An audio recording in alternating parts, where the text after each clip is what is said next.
ఖాళీగా ఉన్నటువంటి 4 ఎమ్మెల్సీ సీట్లలో ఒక ఎమ్మెల్సీ సీటుని వంగవీటి రాధాకు కేటాయించేలా కూడా చంద్రబాబు నాయుడు చర్యలు వేగవంతం చేశాడని కూడా మనం చెప్పుకోవచ్చు. ఎందుకంటే వంగవీటి రాధా కాపు సామాజిక వర్గానికి చెందినటువంటి వ్యక్తి. అదేవిధంగా కాపులందరినీ కూడా వారికి కూడా సముచిత స్థానం కల్పించినట్లుగా ఉంటుంది. ఎమ్మెల్సీ కోటాలో కూడా వంగవీటి రాధాకి ఒక మంత్రి పదవి కూడా కేటాయించే అవకాశాలు ఉన్నాయి. ఎందుకంటే ఆల్రెడీ ఒక మంత్రి పదవి కూడా ఖాళీగా ఉన్నటువంటి సందర్భాలు అయితే మనందరికీ తెలిసిన విషయమే.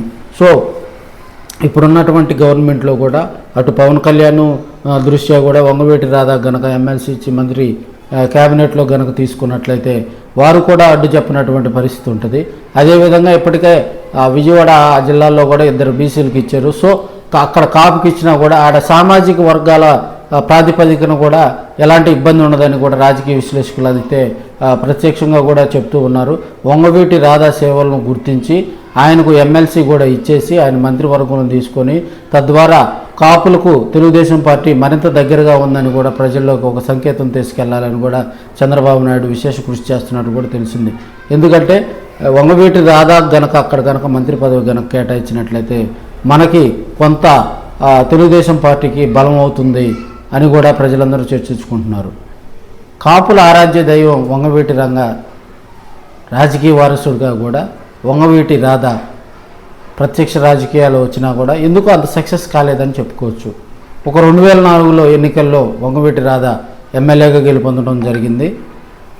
అక్కడి నుంచి కూడా 2024 వరకు కూడా ఆయన 2 సార్లు పోటీ చేసినప్పటికి కూడా అంత సక్సెస్ కాలేదని చెప్పుకోవచ్చు.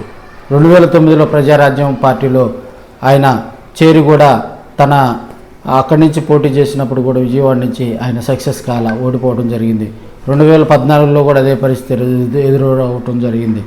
తదనంతరం మళ్ళీ తెలుగుదేశం పార్టీలో కూడా చేరి ఆయన 2019 ఎన్నికల్లో టికెట్ కోసం ట్రై చేసినప్పటికీ కూడా ఆయనకు టికెట్ దొరకలేదు.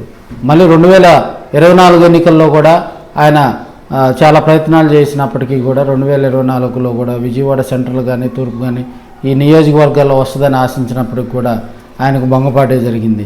అయినప్పటికీ కాపులంతా కూడా వంగవీటి రాధా వైపు ఉన్నారని చెప్పేసి ఆయన ఎన్నికల ప్రచారంలో గిద్దలూరులో కూడా ఆయన ప్రచార కార్యక్రమంలో పాల్గొనడం జరిగింది ఎన్నికలకు ముందు. సో కాపుల ఓట్లు సమీకృతం చేయటంలో కాపులను ఒక తాటిపైకి తీసుకురావడంలో వంగవీటి రాధా ఎన్నికల సమయంలో చేసినటువంటి ఆ ప్రచార కార్యక్రమాలు ఇవన్నీ కూడా అధినేత చంద్రబాబు నాయుడికి దృష్టికి వెళ్ళటం